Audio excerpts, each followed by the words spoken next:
For here, just back with a little video that we've got in our run-up to Jump to Lightspeed. We'll get pre-release events starting this week, and then the March 14th launch of the actual product. So I wanted to dive in here, and we'll do a quick review of the legendary cards. Before we get started, this is a relatively new channel. I started this off with the beginning of the Jump to Lightspeed previews. So if you don't mind, take a quick moment, jump down to the bottom of your screen, hit subscribe on that channel button. If you want to see more videos in the channel, take a scroll through. I've got content that includes deck building, that includes math of the game, that includes a few things like that. I'm happy to see where this is going, and would really like to have more people out and following along. Contents of this video, we'll talk about what is a legendary. We'll do Jump to Lightspeed legendary review by aspect. And you can see the aspects listed there. So first off, what is a legendary card? I started off CCGs in the late 90s with Decipher and the Star Wars CCG that they had. In the early days in Premier, they had Rare 1 and Rare 2. And what that was is that those were printed on the big giant sheets, and R1s were printed once, R2s were printed twice in your print runs. Which meant that you had several cards like Darth Vader that was an R1 and much more rare, even in the rares, than the things that were R2s. Legendaries follow a little bit of that patterning, except they're a little bit better known for how they're going to be wedged into packs. Plus, with hyperspace and with the foils, we do have a little bit more access to legendary cards in Star Wars Unlimited than we did to the Star Wars CCG. So what do legendaries do? Why do we have them? What are they different? First off, complexity, doing what other things do not. So I have two examples here. I have Darth Vader from the first set, from Spark of Rebellion, and Darth Vader comes in, ambushes, and can bring along friends. And depending on how you're playing your deck, you could potentially put 4 units in play all at once. More likely, you're going to put a 3-cost or a 2 and a 1 out on the field, but quite often when Darth Vader comes down, he comes along with the First Legion. And then you have the Millennium Falcon, which has some unique interactions. It comes into play ready. Since the onset of the Falcon, it's no longer the only card that comes into play ready, but it also, for a cost of 2 resources, can eliminate damage that's on it. So say somebody attacks into your Falcon, doesn't quite get rid of it. Instead of paying the tax on it the next round, you can pull it back to hand, not use the resource for its upkeep, play it for 3 instead of taking it back for 1, and get all the damage back off of it with a ready unit. Aspect defining. So we had our 4 aspect cards in the first set, and all of them either come with the ability to play double aspect and go without the tax on it, or you could play them out of part of the aspect and wind up playing them for 6. Some of those have been strong enough that they have stood on their own at 6 resources. Some of them, any of them that stand at 6 are much better at 4, if you have the stuff to make it work. Another thing that we have are stats for cost. So Boba Fett, when he came out, was the highest statted 3-cost card. Now, unlike the Millennium Falcon that's over here, he did not come into play ready, but he was fantastic for holding leaders hostage, because his ability allowed him to attack into a leader that had exhausted, and take out just about anything that was in the early game. Finally, we have things like board impact. So the Devastator here, a 10-10 Overwhelm Sentinel that does more damage. Especially at the time, because there wasn't a cheaper way to get out ships. Does enough damage to take anything off the board. There have been some that are staples. There are some that are whiffs. Kylo's Tie is a staple in anything that's Redville. I mean, it's just a better card overall than Mercenary Gunship. There's a lot of stuff that you can do with it that other cards just can't. Luke Skywalker is a fantastic play. He's a reason to consider blue if you're considering hero.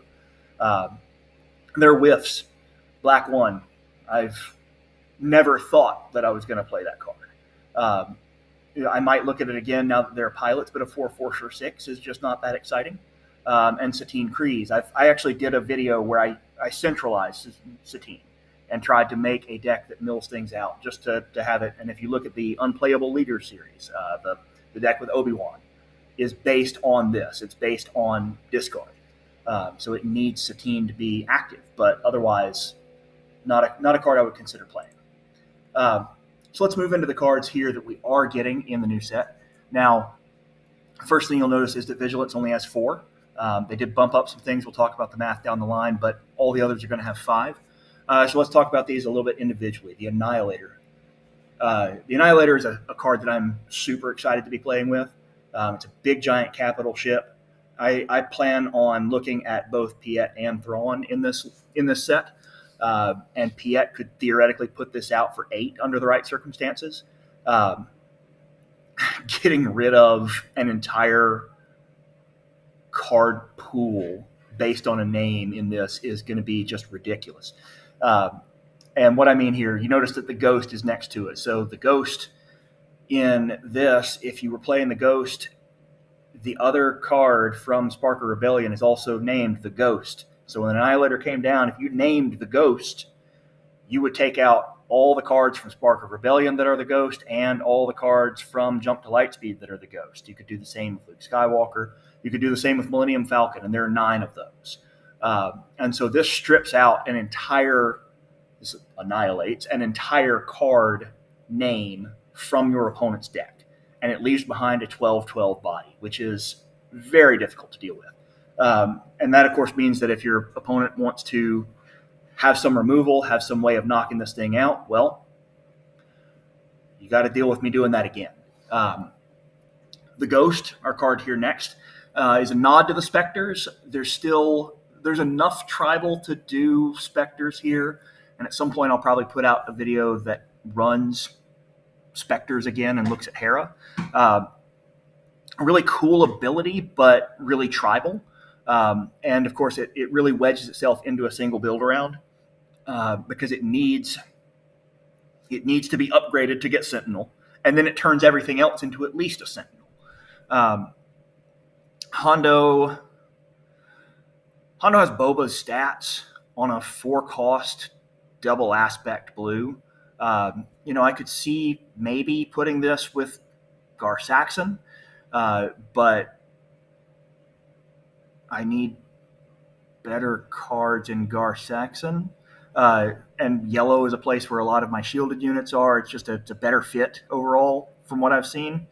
Now, that might change with this set and the amount of pilots and things like that, but quite often there's better fits than double blue. And then finally, Nebula Ignition, which is a interesting piece of tech because there's going to be a lot of upgrade hate that comes with playing in Jump to Lightspeed. And this is looking at everything that is not upgraded and is a double-sided blight for every non-upgraded unit. The cost is probably a little bit prohibitive. I'm not sure that that's what I'm looking to do on 9. Move now into command. We have Scramble Fighters. Create 8 TIE Fighter tokens and ready them. So you get 8 little chances to dirtle. Now, if you have something like Grand Moff Tarkin on the board, or actually it's not Grand Moff Tarkin, but if you have something like the red Tarkin on the board, he will be able to make each of those 2/2s, or if you had two 1s, or if you had Victory Leader on the board, each of those gains +1 on their attacks. But they can't attack base, and so this is a nice way to deal with a large thing in space that's already exhausted. But you're probably not doing this and then grabbing initiative right after. The Executor, again, a big giant ship. The fact that it has a when defeated text on it makes this a nice play for a blue-green shell for villainy, because you can push this out a little bit earlier than it would otherwise come out. Overwhelm at 12 is pretty great if you can put this down with Piet for some good reason. With little Piet, then overwhelming with a 12/12 is just ridiculous. That also drops 6 ties when it happens. because you would ambush it in, so you would win played and attack and put 6 ties on the board. And putting out 18 for 11 is a lot of firepower. The Starhawk, Scramble Fighters is a nice piece of tech to get rid of the Starhawk if it ambushed into anything, because you're going to create enough tokens to kill it. But it's just that's another interesting ship, especially for heroism. Theoretically, I could put the Starhawk down, and if it survives, I could both U-wing and home 1 next turn. So you really could have some interesting board development with that. I do apologize for the quality of a couple of the pictures. Hondo and Unity of Purpose, Starhawk as well, but were taken off of streams and they're not up on the main site yet. But Unity of Purpose, for every unit with a different name, you give each unit you control gains +1/+1 for this phase. I'm really interested to see what I can do with this in like Palp Green. And then finally we have Turbo Laser Salvo, and I'll tell you, that is going directly into the Piet deck. That's a staple in there, because you're going to have some big high-powered ships out in space, and on my 7 resource turn, I can pick an arena and wipe it, because there's a good chance that I've got something out there that can swing for 7 or 8, and not a whole lot is going to survive. Aggression. We got a second color of Darth Vader. He's a pilot that I can use with ECL and ambush in at a 7/7 if I needed to on the ground. He's vanilla 7/7 on the ground, but that's still a pretty big unit. His piloting cost is half of his regular deploy, and he's a +3/+3 that deals up to 6, that deals up to 5 damage. So he really gives you a lot of value added, because if he pings off a unit, he can deal another damage to either a unit or base, and so he really is able to squeeze out quite a lot of damage to the pilot. I'm going to skip Devastator for now because I want to talk about it with the other card at the end of this. But Profundity here is the largest ship that we have in Heroism. I find it interesting that it is in Aggression, because I have yet to play an Aggression Heroism deck where I'm going close to 9. Theoretically, again, you could squeeze this with They Hate That Ship and reduce its overall cost. The when played effect is nice if you're playing against something that's playing control and getting hand advantage. But beyond that, like, it's a strange combination to me. Shadowcaster is a interesting card for anything that's playing with red, especially if you're looking at something like Thrawn, because being able to trigger one of your when defeated 3 times is just absurd. Yeah, I put a 3-cost unit out for a droid missile platform, and I'm going to let it sacrifice, and 3 indirect, 3 indirect, 3 indirect. And that's pretty nuts. I said I wanted to talk about Devastator and Planetary Bombardment together. These are the core of these are the meat of the indirect damage grouping. Devastator allows me to direct where indirect damage goes, and deals 4 the turn it comes out. And if you don't deal with it immediately, and your opponent who played the Devastator gets to claim, go ahead and expect to start counting and figure out where you can take 12. Because Planetary Bombardment is, with a capital ship, I have done a couple of different deck videos where I specifically played around to get this on the board. It's big, it's beefy. I don't have to play Devastator in order to make Planetary Bombardment do a lot. I'm okay with playing it. I'm generally okay with playing it for just 8 indirect damage, but playing it for 12 indirect damage is just sickening. Finally, we have Cunning. Well, not quite finally, because we have something out of aspect. But we have Cunning next with the Invincible. And here, what we've noted and what FFG has specifically clarified is that your leaders, even as an undeployed leader, count as a unique Separatist card. So, you have Dooku on the table. You could put this on the board very, very early. You play a unit your first turn, have Dooku, which discounts the cost to 5. You use Dooku and create a situation where you could sacrifice the unit that you played first turn and put a 6/6 into play for 3, which really adds to value. This also comes with a built-in waylay. And so if you're doing that and you can put this on the board for 3, whatever's on the board, the biggest threat that's on the board to you right now, you can bounce, so long as it's not Chewbacca in an A-Wing. But this is a great piece for any of the Separatist leaders, especially if they're like Dooku and gaining exploit. We have 2 heroism cards next. Han Solo. I want you to notice that the 4/5 ambush line for 5 is identical to a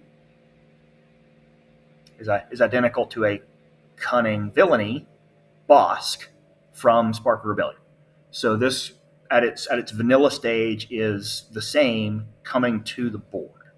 I don't particularly want to play it as a non-pilot in most situations, but as a pilot coming in for 2 and allowing me to immediately attack, this is a nice tempo play. If you're able to put this in, the Spark of Rebellion Falcon, you can do this all in one turn and come out and attack with a Falcon for 5 that sticks around as a 5/7, and plays shoot first, without adding the +1. So a really interesting little bit there with Han Solo. Home 1, this is a nice piece if you're talking about you're sitting across from the Darth Vader leader. They're going to pile up 3 space units pretty quickly. And so you could put this out as an ambush unit during Darth Vader's flip turn. Of course, the problem is they put him in a lot of different units that are out there. You could wind up with Home 1 not being able to kill it. But, Home 1 on the board. Good job. I don't feel like this one is quite as impactful long-term as the one in Command from Spark of Rebellion. But we do have a Home 1 that's going to survive into the second rotation. So, or survive when that set rolls out. Stolen AT hauler, not AT-AT. The stolen AT hauler, we have a new largest 3-cost unit, natural 3-cost unit. And that is the stolen AT hauler with a interesting piece of text. The current leaders in that spot were at 8 stat points, and this has 9. But with the caveat that when this unit is defeated, your opponent can play it for free. So unless your opponent has claimed this is vulnerable to becoming theirs whenever it is defeated. Now, this also works well with the new yellow heroism leader that can turn off that ability. And so you have the potential to be able to have this unit on the board, have the largest 3-cost unit possible on the board, and not give it to your opponent when it is defeated. And last, in the cunning aspect, we have the Radiant 7, and this is probably it. They've got 3 big hits in here, and this is the third of them. Dealing 5 indirect damage, and with the impact that if they don't put that damage largely to base, everything that they hit with it shrinks by 1 per damage that's on it. This can really create some interesting value trades for you. And so with a card that is in that 7-cost spot, what we want is board impact, and we want something that happens immediately. And this really does a good job of providing it. So I think Cunning got a real hit with some of its legendaries this time. Last, we have the first true neutral legendary card, and I think this is probably more of a nod towards like Twin Suns than anything else. But the Death Star plans, when something attacks this unit, the Death Star plans get passed along. Now, if you attack into the unit with the Death Star plans and you take them, and your opponent doesn't have something that can attack you back, now you can play a unit, and as long as it's your first one this round, it costs 2 less. And so this can make for some interesting, like, how do I bait people into attacking a unit that I want gone? Well, let's give it Death Star plans, and as long as they're not sitting playing first, the next round, you've got a very attractive target. And then the new math. Let's talk for just a moment before we close out on what the new math is for legendaries in this set, because you're going to see more of them. Previous sets had 16 legendary cards, and they ran about 1 per 8 packs as a filling the rare spot. And so you would see about 3 per box on natural, rare spot, legendary cards, with a little bit added for hyperspace or for foil units. What we're getting in this set is that we are bumping that from 16 to 20, and we're increasing the overall odds of picking these up from 1 in 8 packs down to 1 in 5. And so you'll see 4.8 per box on the natural curve, which expect to have most of your boxes have 5 of them in there at a minimum. There are 2 less rare cards in the set. There are 10 more commons.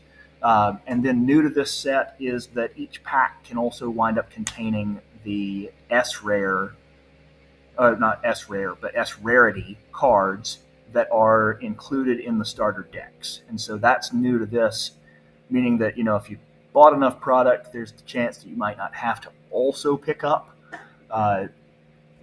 the pre-selected decks in order to get anything but the leaders. So this also means that you're not dependent on weekly play packs in order to get everything, even though that had the alternate art. There are a lot of things in here, like I said, that I'm excited to play with. I'm interested to build around. I want to put some of those big ships on the board because I really do like where Thrawn and Piet both are in this set. I like where Darth Vader is in this set as well, and pairing him with Red is quite interesting. And so there's a lot of different things in villainy that I like. There's also a lot of really cool heroism stuff that I like. I do enjoy. I do like the Han Solo that's here. There's some intrigue to seeing if I can get Starhawk on the table. But I'm also interested to just build a Spectre deck and see if the Ghost is going to be something that's worth running. Because of course, if Hera is in it, then you've got a piloted ship that now becomes a Sentinel, and everything gains Restore 1. And all of your Spectres are Sentinel Restore 1. So a lot of interesting stuff that can kind of come out of that. And just, yeah. So let me know in the comments what you are excited to build with. Give this video a like, and please subscribe to the channel if you want to see more. Hope you guys are interested and ready for Jump to Lightspeed. The next video that I'm going to put out, I'm going to talk about what it takes to win your pre-release. So check out the channel, and we'll see you around for more. Until next time.